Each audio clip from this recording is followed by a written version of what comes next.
So this book is about the misconceptions of Buddhism. Is that how you would describe it? Well, I would say it's more an introduction to some of the major Buddhist schools, with the purpose of helping people, Buddhists, to understand each other and see what they have in common, and also to honor the differences. And also for people who aren't Buddhist, who are learning about Buddhism and curious, because I get the question a lot, what's the difference between this and this? This kind of Buddhism and that kind of Buddhism. So this book, explains that. And it goes more into the actual teachings. It's not a kind of superficial thing like, yes, we all bow, but the way we bow is different. And, it's more really going into the doctrine and the practice. Right, and history.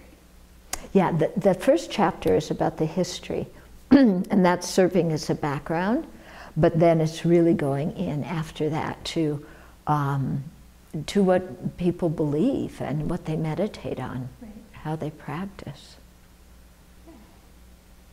And this kind of originally started with, you wanted His Holiness to write something for Westerners? Yeah, for Westerners. This was in the 90s? Yeah, and then he gave it back to me and said, let's do a bigger book first, and here's a transcript and get to work. And and then in the process of that, then he said he would really like to have more information about the different Buddhist traditions in it. And so then it evolved with its own unique purpose, of, But it's going to be, other texts are going to come from this. You're still working on it. Well, this one actually came from the other one. The other one isn't published yet, because the other one's really, really big. It's going to be His Holiness's major English language text. But then when His Holiness said he wanted something like expressing the beliefs of the different Buddhist traditions, then I extracted from the really big manuscript and pulled out the important points. So the nice thing is, in the big manuscript, then I have the ability to really go into more depth and explain the different points. Yeah. So what's the process when one writes a book with the Dalai Lama? I think it's probably different for every book that he puts out, because some of his books, he gives one oral teaching, and then somebody will transcribe the translation and edit that and make it into a book. Other of his books, he has an idea for a book, and then he'll ask somebody to help co-write it or to kind of ghost-write it, but he talks a lot about the ideas with the other person. But since his English isn't good enough to sit down and pen the book himself. Yeah. In this case, I started out with some transcripts and then continued on with teachings that I've heard him give orally, in addition to going into some of the texts that he's taught before in a little bit more detail. And why, I know you kind of already spoke about this a little bit, but can you talk more about why you think a book like this is needed, particularly in the West? This one? Yeah. This one. Oh, because Buddhism is just coming to the West, and people are curious. They really want to know about Buddhism and what do you believe and what do you do? And there's so many different strands of Buddhism that have all come to the West at the same time. And so people are kind of saying, well, what's what? And which one should I go to? And how does that work? And, are all these Buddhist traditions, are they like the Methodists and the Catholics and the Episcopalians and the Presbyterians? And, do you have some evangelicals in there? And, so just more to show that, but also to not just to show the diversity and yet the unity of the teachings, but also to expose people to what the teachings are, what the core teachings are. You know, like when we say we take refuge in the Buddha, Dharma, and Sangha. You know, the Buddha, Dharma, and Sangha are our guides for our spiritual practice. What does that mean? Who is the Buddha? What is the Dharma? Who is the Sangha? How do we relate to these? You know, because it isn't a theistic religion. Yeah? And so, you know, we still have holy beings, but it's a different way of relating to them, you know. We don't see them as creators. We don't pray to them to, you know, do this and that and the other thing for us. Right. Yeah. And it's also a book for other Buddhist leaders, particularly maybe in other countries who don't communicate or haven't learned about one another. Yeah, yeah, for sure. Because one thing His Holiness really wants is it for it to be translated and published in Asian languages. Because this is the first time in history, actually, where Buddhists have been able to meet each other internationally. Because until now, everybody was in their own country. You didn't have the communication devices, you didn't have the transportation devices. Many of the Buddhist countries were under colonial occupation. And, you know, now, yeah, in the last, 70 years or so, then things have really changed, and now people from the different countries can meet each other, and some of them know English, or even if they don't know English, there's some more translation. And then especially in the West, where we study everything in English or Spanish or French or wherever it is, then there's the opportunity to have some real dialogue between the traditions, which is, I think, very, very important. Yeah, and His Holiness, he really likes dialogue. He has a lot of interfaith dialogue with people from other religions, and yeah. So to have it within the religions. Yeah. Absolutely. Mm-hmm. And in your video, you said having this dialogue will help preserve and spread the Dharma. Mm-hmm. Right. So it's also to kind of send a different message as well, I guess you could say. So it's not just educational, but it's, I don't know, inspirational? Or you mean, what do you mean when you say help preserve and spread the Dharma? Oh, because to preserve the Dharma means that you teach it and spread it to others, you know, so that other people can hear the teachings, understand them, put them into practice. So, you know, when you have a book like this that people can read that gives them a lot of the basic information, then it's really helpful. Yeah. And then also, by this kind of book, then people get the right information.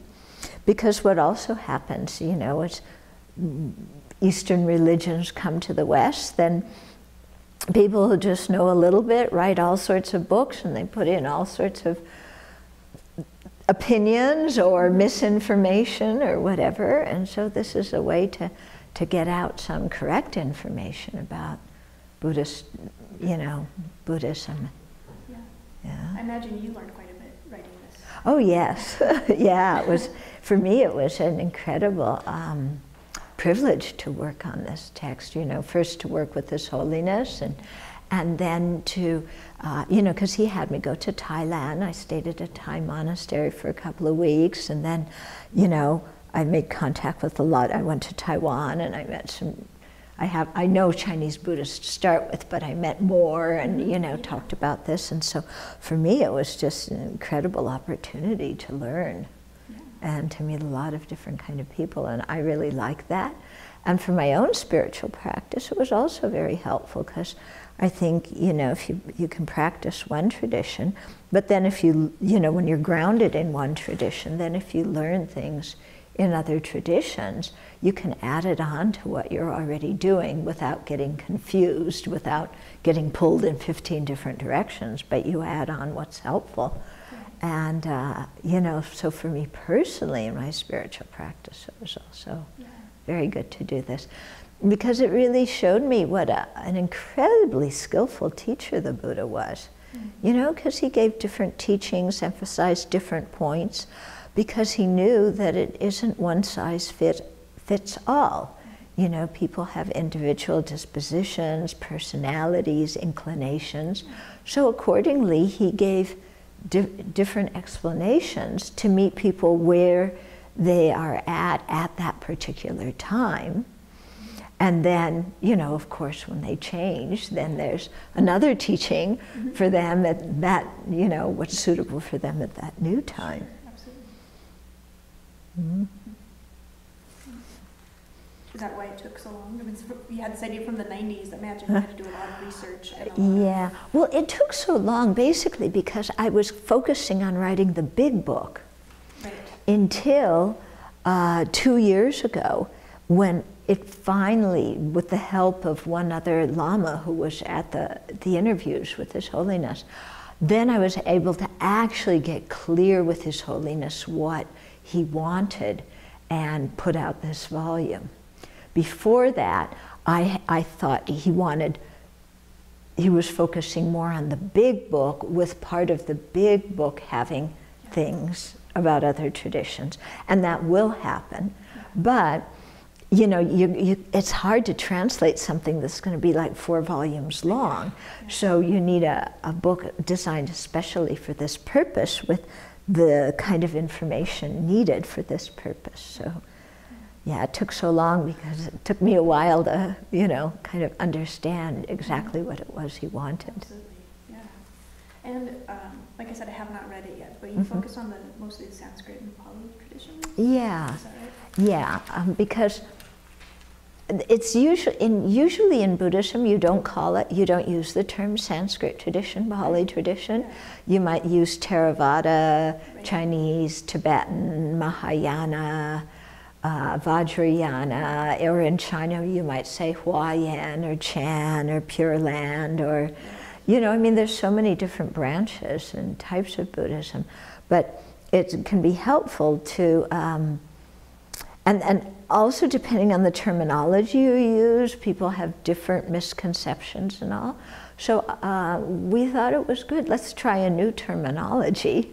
You know, those who primarily refer to the Pali scriptures, and those who primarily, again, not exclusively, refer to the Sanskrit scriptures. Yeah, I mean, that caught my attention because I hadn't really heard yeah. it that way.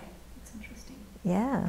So are those kind of like larger umbrellas then that's... Yeah, because, for example, like Chinese Buddhism and Tibetan Buddhism, mostly fit under the umbrella of the Sanskrit tradition. Yeah, but then it's interesting because you have a whole set of scriptures that's found in the Pali tradition that you also have equivalent scriptures that are in the Chinese canon. Okay. Yeah, which is so interesting. But those same scriptures are not in the Tibetan canon because Buddhism came to Tibet later.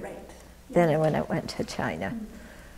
Yeah, so it's quite interesting, you know, and now people, because before people just studied, okay, the Pali Sutras, and now they've discovered, hey, there's all these Chinese sutras that are the same as the Pali ones, except of course, you know how it is, that have different emphasis or have different information.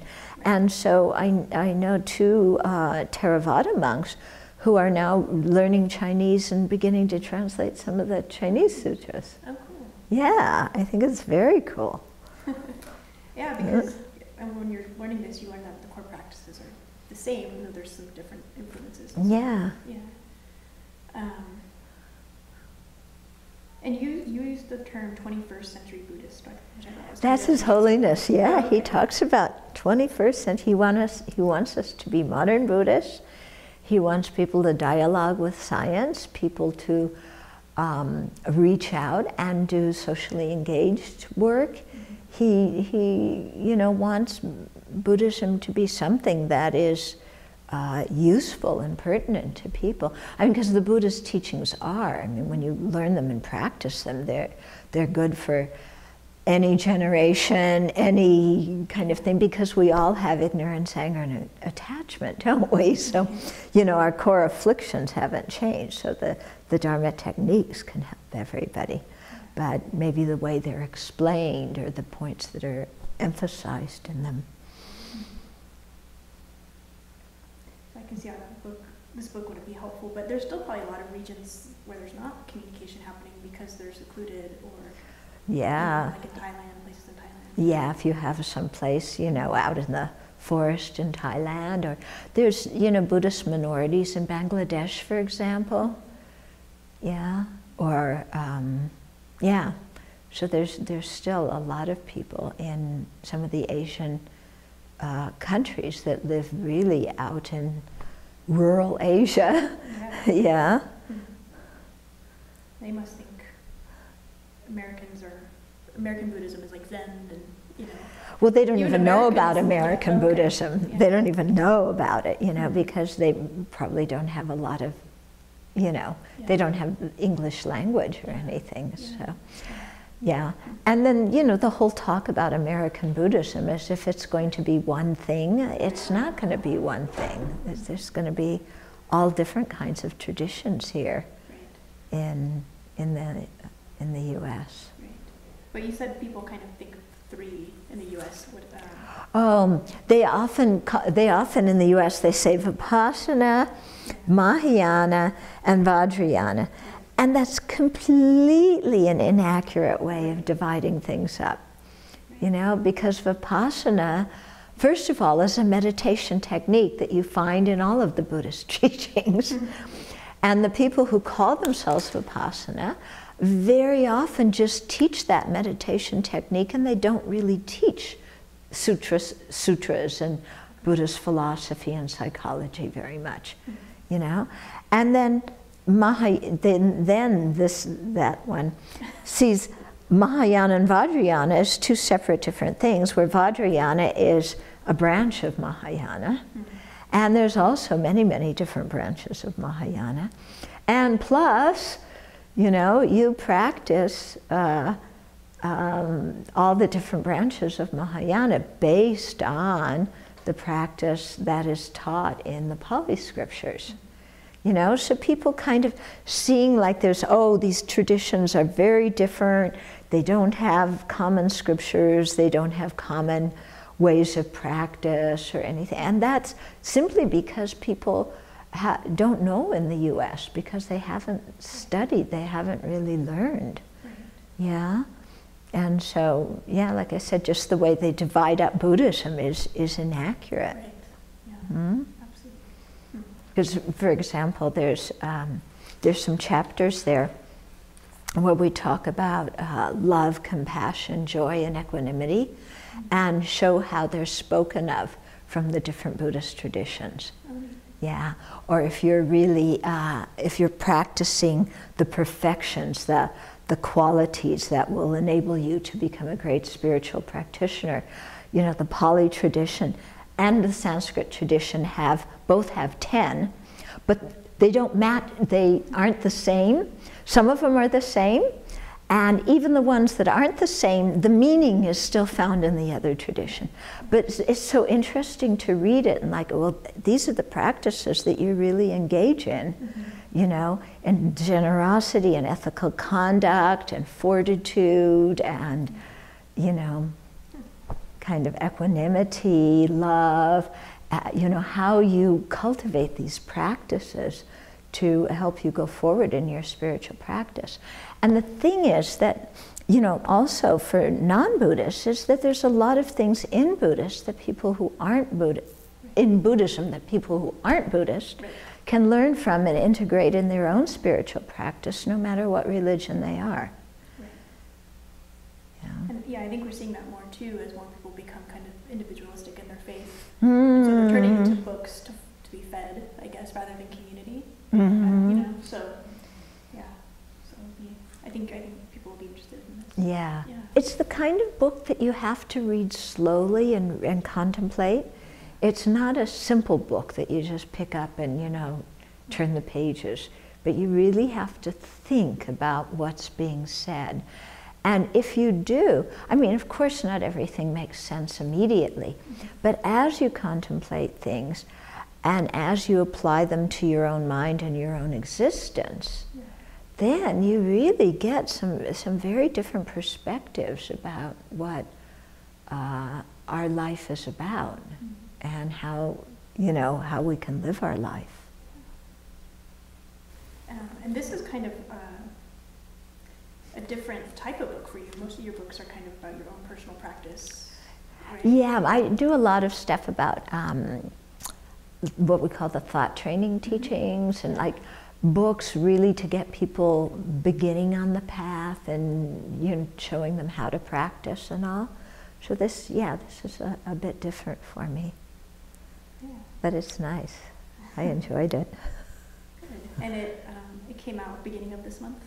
Yeah. Okay. Yeah, it's fresh, yeah, off the press. Yeah. And yeah, and I think they did a beautiful job with it.